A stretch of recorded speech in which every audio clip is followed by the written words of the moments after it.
Assalamualaikum warahmatullahi wabarakatuh. Sobat muslimin, pernahkah kalian membayangkan bagaimana jika sebuah kota dikepung oleh puluhan ribu pasukan dari berbagai suku yang bersatu, sementara di dalam kota hanya ada 3.000 pejuang?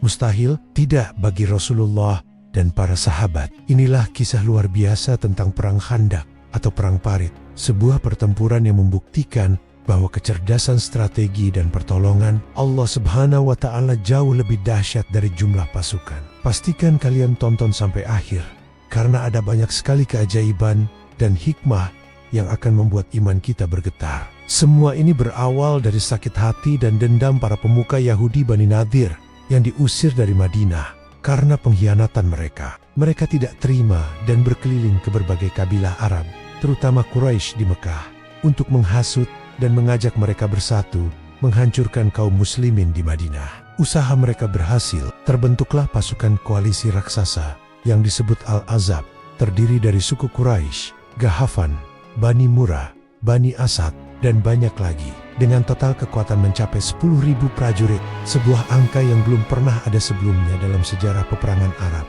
Berita tentang pasukan besar yang bergerak menuju Madinah ini sampai ke telinga Rasulullah. Beliau segera mengumpulkan para sahabat untuk bermusyawarah. Suasananya tegang. Bagaimana cara menghadapi gelombang pasukan sebesar itu? Disinilah seorang sahabat mulia dari Persia, Salman Al-Farisi, memberikan usulan yang cemerlang dan belum pernah dikenal dalam tradisi perang Arab. Beliau berkata, "Wahai Rasulullah, di negeri kami, Persia, jika kami takut diserbu pasukan berkuda, kami akan menggali parit di sekeliling kami. Ide ini brilian." Rasulullah langsung menyetujuinya. Segera, seluruh kaum muslimin, termasuk Rasulullah sendiri, bekerja siang dan malam tanpa lelah, menggali parit raksasa di sisi utara Madinah, satu-satunya sisi yang terbuka dan tidak terlindungi benteng alam. Mereka berlomba dengan waktu. Lapar dan lelah menjadi teman sehari-hari. Bahkan mereka sampai mengikat batu di perut untuk menahan rasa lapar. Inilah bukti cinta dan ketaatan mereka yang luar biasa. Di tengah proses penggalian yang sangat berat, terjadilah sebuah keajaiban yang menguatkan hati para sahabat. Mereka menemukan sebuah batu karang yang sangat besar dan keras, yang tidak bisa dipecahkan dengan alat apapun. Para sahabat mengadu kepada Rasulullah. Lalu, beliau turun ke dalam parit, mengambil cangkul, dan seraya mengucapkan bismillah, beliau memukulkan cangkul itu ke batu. Pada pukulan pertama, sepertiga batu itu hancur dan memancarkan cahaya terang. Rasulullah bertakbir dan bersabda, "Allahu Akbar. Aku diberi kunci-kunci negeri Syam. Demi Allah, aku bisa melihat istana-istananya yang merah dari tempatku ini." Kemudian, pukulan kedua, sepertiga batu lagi hancur, memancarkan cahaya. Rasulullah kembali bertakbir, "Allahu Akbar. Aku diberi kunci-kunci negeri Persia. Demi Allah, aku bisa melihat istana Al-Madain yang putih." Dan pada pukulan ketiga, sisa batu itu hancur lebur, diiringi pancaran cahaya. Rasulullah bertakbir lagi, "Allahu Akbar. Aku diberi kunci-kunci negeri Yaman. Demi Allah, aku bisa melihat gerbang Syana dari tempatku ini."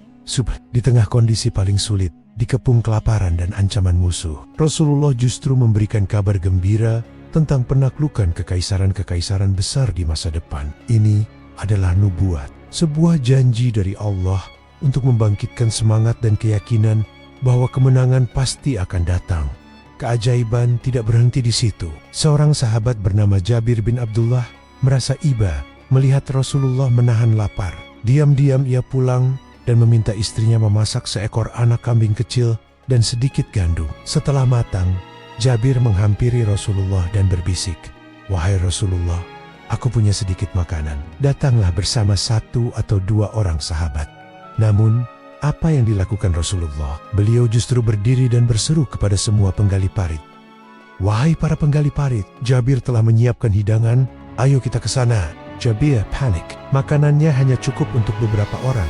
Tapi Rasulullah mengajak 1.000 orang lebih. Dengan cemas ia berlari pulang. Namun Rasulullah menenangkannya.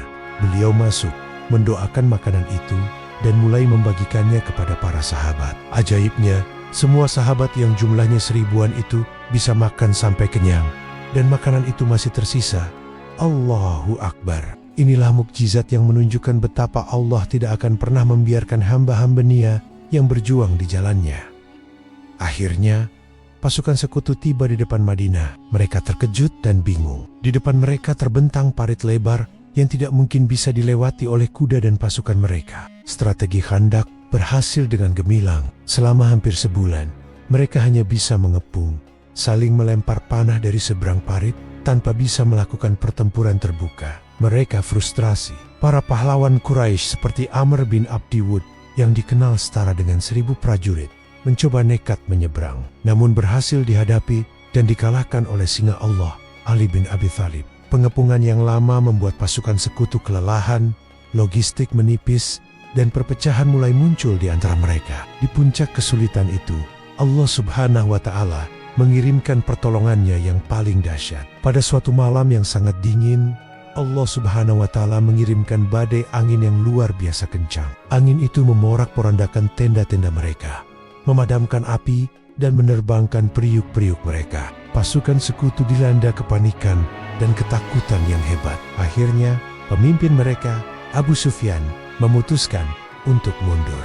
Mereka pulang dengan tangan hampa, membawa kekalahan dan rasa malu yang mendalam. Kaum muslimin menang tanpa pertumpahan darah yang besar. Kisah Perang Khandak mengajarkan kita banyak hal tentang pentingnya musyawarah, kejeniusan strategi, kekuatan iman di tengah kesulitan, dan yang terpenting, keyakinan mutlak akan pertolongan Allah. Saat kita berusaha sekuat tenaga, maka serahkan sisanya kepada Allah, karena pertolongannya pasti akan datang. Semoga kisah ini bisa menginspirasi dan menguatkan iman kita semua. Jika kalian suka dengan video ini, jangan lupa untuk subscribe, like, dan bagikan ke teman-teman kalian ya. Tulis juga di kolom komentar, pelajaran apa yang paling berkesan buat kalian dari kisah Perang Khandak ini. Terima kasih sudah menonton. Wassalamualaikum warahmatullahi wabarakatuh.